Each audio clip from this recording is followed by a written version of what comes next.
이번 영상에는 리딩 지저스 2권의 세 번째 수업을 담았습니다.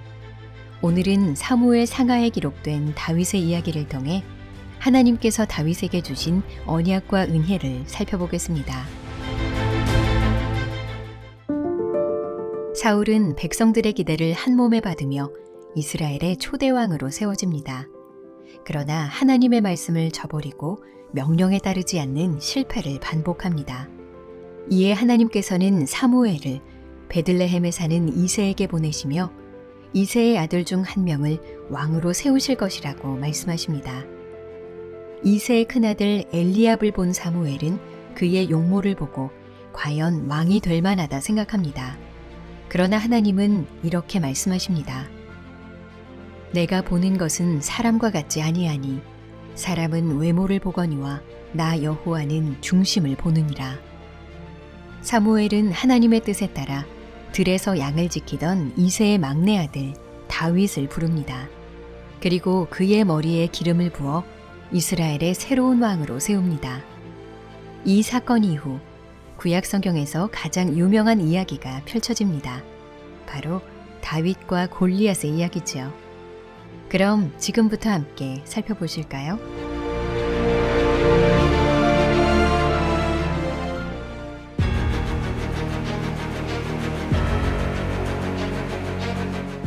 이스라엘의 오랜 대적인 블레셋은 이스라엘과 전쟁하기 위해 골짜기 하나를 사이에 두고 진을 칩니다. 팽팽하게 긴장된 분위기 속 블레셋을 대표하는 장수 골리앗이 소리 지르며 이스라엘을 대표하는 자와의 1대1 결투를 요구합니다. 마땅히 그와 싸워야 할 사울왕은 두려움에 빠집니다. 골리앗의 위협적인 겉모습 때문이었죠. 그는 보통 사람보다 키가 2배나 큰 거인이었습니다. 게다가 각종 좋은 무기로 무장하고 있었습니다. 머리에 쓴 노투구, 온몸을 덮은 놋 비늘 갑옷, 다리에 찬 놋 각반, 어깨에 건 놋 단창. 들고 있는 창은 창날의 무게만 해도 엄청났죠. 사실 사울도 이스라엘의 모든 사람 중 가장 키가 컸고 좋은 무기들을 다 가지고 있었습니다. 골리앗과 싸우는 데 필요한 모든 것을 다 가지고 있었지만 정작 나가서 싸우지는 못합니다. 골리앗의 겉모습을 보고 얼어붙어 벌벌 떨고 있을 뿐이었죠. 이런 사울을 왕으로 받들던 이스라엘도 두려움에 사로잡힙니다. 골리앗은 장장 40일간 아침 저녁으로 이스라엘 군대 앞에서 그들을 모욕했지만 나서는 사람은 아무도 없었습니다. 하나님께서는 위협 앞에 떨고만 있는 이스라엘을 위해 골리앗의 적수를 보내십니다. 그 적수는 과연 누구일까요?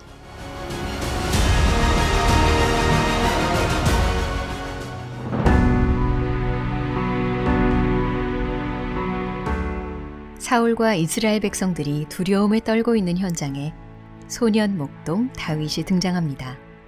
다윗은 즉시 골리앗의 겉모습 속에 숨겨진 핵심을 간파합니다. 이 할례받지 않은 블레셋 사람이 누구이기에 살아계시는 하나님의 군대를 모욕하겠느냐.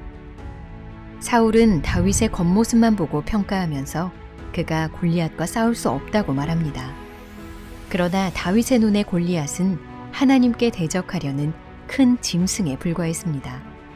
자신을 사자와 곰과 싸워 이기게 하셨던 하나님께서는 골리앗을 그 짐승들처럼 만드실 것이었습니다. 다윗은 사울이 준 갑옷을 뒤로 한 채 양을 지킬 때 사용하던 목자의 장비만 가지고 나아갑니다. 골리앗의 5종류 무기와 대조되는 물맷돌 5개를 주워들고 골리앗 앞에 선 것입니다. 골리앗은 변변한 무기조차 갖추지 않은 소년 다윗의 용모를 보고 그를 업신여깁니다.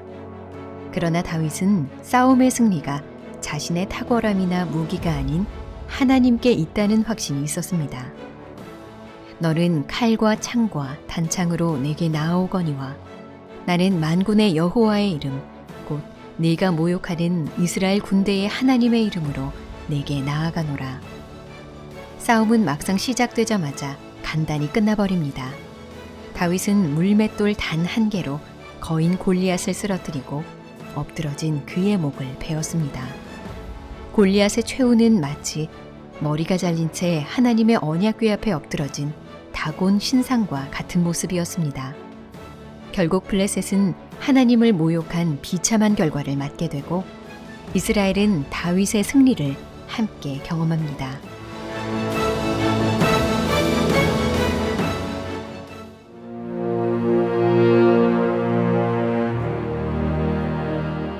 골리앗과의 싸움에서 승리한 다윗은 이후 오랜 과정을 거쳐 이스라엘 전체를 다스리는 왕이 됩니다.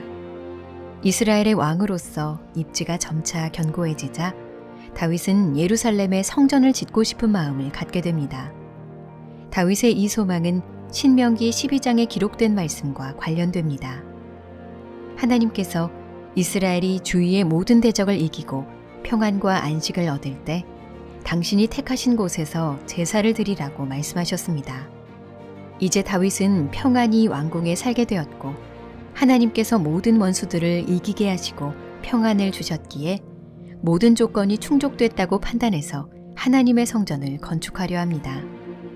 그러나 하나님께서는 다윗의 성전 건축을 금하시고 나단 선지자를 통해 하나님의 더 깊은 계획을 알려주십니다.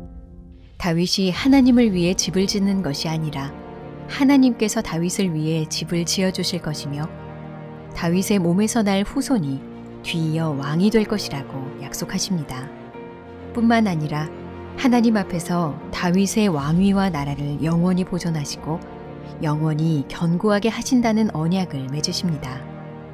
사울은 하나님과 언약 관계에 있지 않은 비극적 인물이었습니다. 때문에 범죄한 상태에서 회복되지 못했지요. 그런 사울과 달리 다윗의 집은 하나님의 헤세드, 즉 하나님의 영원한 언약적 신실함을 약속으로 받습니다. 다윗의 집으로 세워질 나라는 다윗이나 그 후손들의 행위에 좌우되는 나라가 아닙니다. 그 나라와 왕위는 하나님의 신실한 언약에 기초하기에 영원히 견고할 것입니다.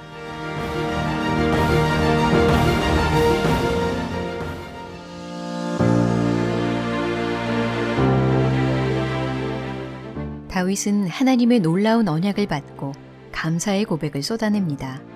그리고 하나님의 위대하심과 주권을 거듭 선포하며 진정한 왕이신 하나님께 온전히 복종하겠다고 말합니다. 하지만 이어지는 이야기는 이때까지의 모습과는 다른 다윗의 죄인된 모습을 여러 가지로 보여줍니다. 먼저 커져가는 왕국을 위한 행정기관을 세우면서 요압이 군사령관이 되어 총지휘권을 갖습니다. 다윗은 요압과 다른 관료들에게 쉽게 속아 넘어가면서 이후 하나님의 백성을 위하기보다는 자신이 통치하는 왕정체제 자체를 지키려는 목적으로 군사를 움직이게 됩니다. 뿐만 아니라 자신의 정욕을 위해 남의 아내 밧세바를 취한 후 죄를 숨기려 그의 남편 우리아를 냉혹하게 죽이기까지 합니다. 나단 선지자가 그 죄를 공개적으로 지적하자 가책을 느끼고 회개하지만 그가 한 행동은 이방의 왕들과 다름없었습니다. 많은 사람들이 다윗을 가장 이상적인 신앙의 모델이라고 여기고 그의 좋은 면만 보려고 하지만 성경은 이런 다윗의 죄성과 연약함을 숨기지 않고 가감없이 드러냅니다.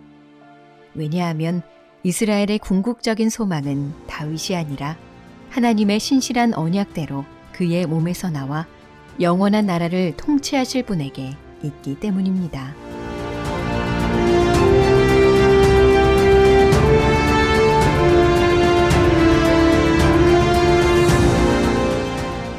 다윗과 그의 삶은 우리로 하여금 예수 그리스도를 바라보게 합니다. 이스라엘을 대표해 골리앗을 쓰러뜨리는 승리자로서의 모습은 우리의 구원자 되신 그리스도를 미리 보여줍니다. 그리고 참담한 죄인으로서의 다윗의 모습은 완전한 왕으로 오실 그리스도를 소망하게 합니다. 다윗의 자손으로 오신 예수님께서는 자신의 죽음과 부활로 얻은 승리의 유산을 그의 백성에게 나눠주십니다. 하늘과 땅의 모든 권세를 받으신 열방의 왕이신 그리스도를 통해 하나님께서 다윗과 맺으신 언약이 성취된 것입니다. 예수님은 그 언약에 따라 영원히 견고할 나라를 다스리실 것입니다.